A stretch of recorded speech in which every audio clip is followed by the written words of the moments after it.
Yes. That's what you say to all the girls, isn't it? NBC. No, I mean, the girls, I don't care with him. That's one for the Christmas tape. No, we're just going to start off with that. Hi, I'm Marshall Pruett. What's your name? French fry? There we go. We haven't see, come up with a I've been, name. What's this? Indoctrinated. Yeah, you've been I mean, bacon's brainwashed. already taken, so it's retired.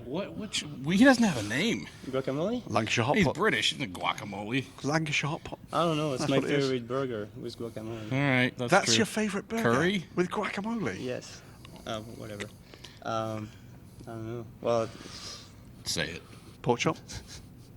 I was gonna say roast beef, but Roast beef. We'll call him Earl Grey. How's that? Oh, there that you go. doesn't fit in the. Do you have Earl Grey tea with hamburger? Oh my god, this is off the rails already.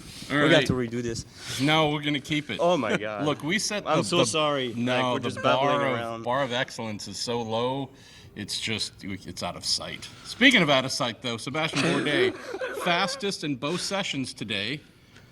Oh, no, you weren't, actually. That was the Acura. Yeah. Sorry. Sorry. My wife said I needed to be nicer to you. Someone needs Sorry. to be. It's okay. It's all love. What It's goes a around hostile- comes around. I know. This guy's going to... There'll be a revenge there eventually. I'm going to go I'm missing thinking one about day. And they're going to know who to go to.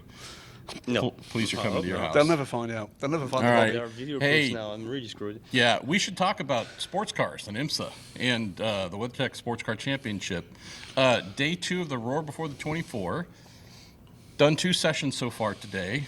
Heavy Night rain. session coming up. With heavy rain. Raining right now. Not Yep. sure who all is going to go out, but at least for the first 2 sessions, what did you learn? Is there much to learn? Are folks pushing as hard as they can? I don't know. And I don't mean sandbagging, just let's not beat up cars that we don't have a lot of spares for. What's the strategy today? Yeah, I mean, for sure, stay off the curbs. That's a given. We don't have splitters. We don't have, very, very limited spares. So, like, there's no, like, busting around the curbs and hitting everything and killing the floor or anything like that at the bus stop. But everything else, I mean, you're kind of doing everything you can. So, like you said, I think the Acuras seem to be very consistently fast, kind of a little bit annoyingly consistently fast.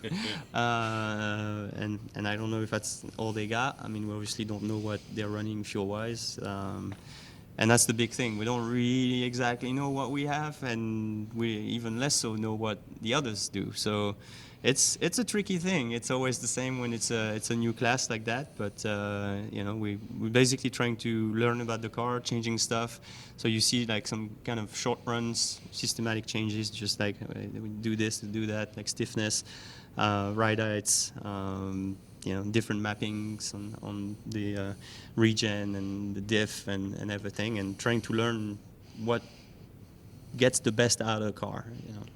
We didn't talk much about that, if at all, yesterday, Graham, about the hybrid side, the regen.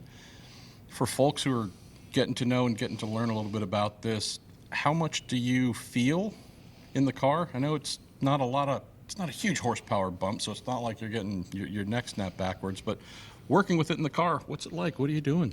It's an interesting tool.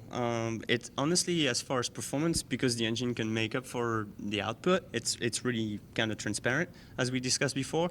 But as far as the regen part is concerned, that obviously more regen means more deflocking. So it changes a lot of parameters, and that's part of how you blend everything, what mapping you have in the car. So it really is interesting. It actually gives you some tools in the car. You just have to be a little careful with like brake temp, because when you have less regen, the rear brake temps go up, so that obviously chases the rear tire pressures up as well. So it's like everything correlates and influences each other. But it brings another aspect, another element of basically being able to adjust the balance and react to what the car is doing and wanting. So it really is interesting, and I kind of enjoy that. We talked yesterday evening a little bit about some of the little bugs in the systems for all the cars that we've seen but not major delays. 1 or 2. We had one for the number 10 Acura that stopped them from going out for, I think, the first hour of this morning's session. Fuel pump, from Fuel what they pump, said. exactly right. Much of that today, or have you been able to get down to some really solid running? No, like I said, we've knock on wood. I mean, or monkey skin. I don't know. Monkey skin. We're that's this French thing. I don't know. Like probably doesn't I don't exist want to anymore. know. That's okay, but we got a new one. Hashtag monkey skin. But it's just yeah, I feel like we're pretty sorted on the mechanical side of things. The electronics part and the hybrid part is completely out of our hands, and we're just going to be kind of like crossing fingers and toes and hoping for the best. You've been here, Seb, for this Roar. It's IMSA's and predecessor in Grand Am. It's big kind of combine, spring training type thing. Big difference, though, is the first race of the year is a week away now. So it's not like there's a lot of time to go back and figure stuff out, which means if you've got something, this is the time to work on it and to show it. We've been to previous editions of the Roar, though, where sandbagging in whatever class, not everyone wants to show what they have. How is that different now? How is that different on the GTP side, at least, where I think, as I opened with a little bit, folks are still learning so much about the cars. Is there any value in intentionally holding back? Honestly, like I said, I don't know whatever else people are doing, but it's there's definitely a political side of things. I'm sure that everybody's just making sure to not go out low fuel, new tires, and bang the fastest lap. But like you said, I mean, shy of putting full tanks and new tires and never going out there with low fuel and fresh rubbers, I don't think you really want to do a whole lot more than that. So you will probably see at some point, some jump in performance. Again, how much you're being judged and scrutinized and everything, nobody really knows. So you probably want to be a bit on the careful side. But again, you're trying to discover what your car really is capable of. So it's all a game of cat and mouse, I guess, and trying to understand. If you don't try, it is pretty difficult. What we saw through both the sessions we've seen so far today is remarkable consistency between the cars of the same make. So this morning's session, both the Acuras at the top, and I think it was the Porsches, the Caddies and the BMWs. The BMWs went in the second session from the bottom to second behind the Acuras, but still 2, 2, 2, 3. And that's what we've seen really throughout, is that the cars of the same make are within very much the same kind of performance parameters. And the gaps aren't big. From your point of view, I'm sure as a professional racing driver, a tenth or two feels like a long time, but it really is. It's within the same second consistently throughout these sessions. Yeah, it is. It is. And again, it kind of is a little suspicious when it goes like that. That's got a bit of a GT Le Mans class going on when you see everybody kind of hitting a bit of a what we call hard deck. But maybe it's not. Maybe we're just all kind of getting limited by whatever parameters we got. It is true that those cars you kind of can't really drive past what they're capable of, and you, because of the weight and downforce combination, there's only so much you can do behind the wheel to really make lap time go. So I don't think we have the real representation of what's going on right now, but it's probably pretty darn close to the real picture.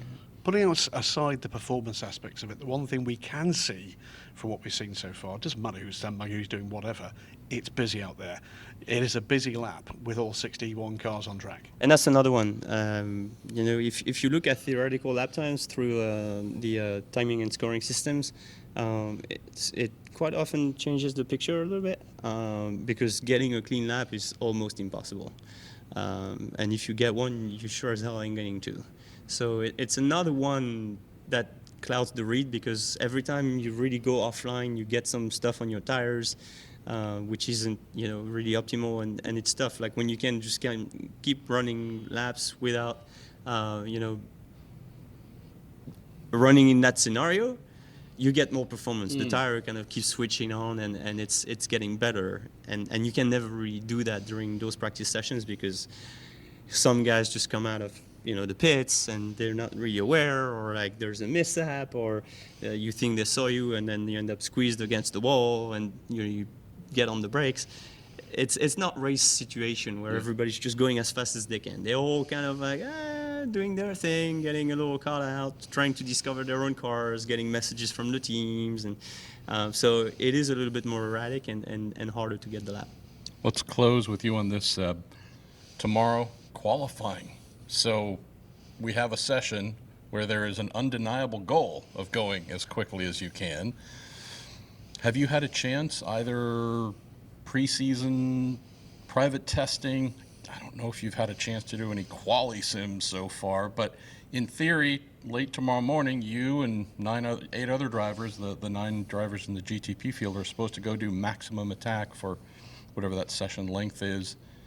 15 Ready minutes. ready for that? Happy for that? Do you go nuts? What do you do? Honestly, I don't know what the strategy is. Maybe it's don't take any chances. It's quite possible, to be honest with you, because again of the situation everybody's in. There is no watch at the end of qualifying. That's for sure. So I don't know what the real message is going to be tomorrow. But regardless, it ain't going to be, oh, let's go out there and take every chance you can. You know, that is a guaranteed. So no, we've never been able to put ourselves in a position to actually simulate a qualifying session. So yeah, I mean, honest to God, this is the first time that we're actually working on the car balance, trying things just for performance, not just for reliability purposes or tire testing purposes. So it's everything's coming at us so fast. It's the first time that the group is put to the test of racing, optimizing things, not just putting a car on the track and make it go around, actually going as fast as you can. It's, you know, there's a bunch of guys that are not really super experienced with racing as far as, you know, the Cadillac and even less so working together in that goal. So, you know, kind of trying to get everybody to gel and work together and understand what it is that we're trying to accomplish, the communication, the language, the subtleties. He's talking about Scott Dixon this whole time, by the get way. it. Yeah, Yeah. it's all. Obsessed. It's a big job for a lot of people to, you know, in a short amount of time to get that many people to actually do the best job they can in the racing environment. And by the way, this is just about the top 9 cars in this field. 61 cars here. Mercifully, very few significant incidents over the last couple of days. And the most we've seen is like 45 Yeah. at a time. Yeah. So we haven't even seen the whole shebang of 61 cars on track yet. And like this morning at Scott was like, man, traffic is crazy out there. I was like, yep, I concur. And then, you know, it's like we look at it and there's 41 cars on track. I'm like, oh yeah.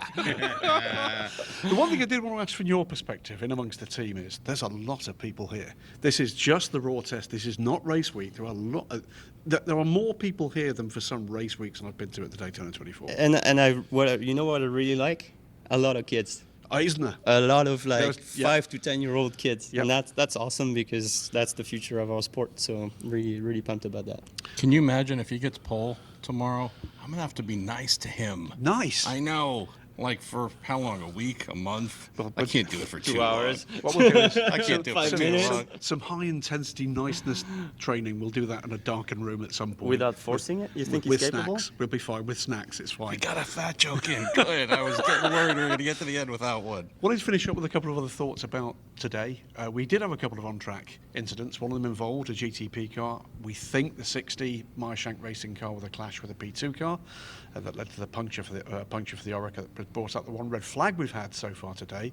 The other terrifying moment for Lars Kern, Porsche, not Porsche Motorsport, but Porsche Road Cars Test and Development Driver in a P3 car here, coming out of turn 1 and just went straight lined it from the apex of the turn across the grass and ended up in the motorcycle cutout for the first horseshoe. Why?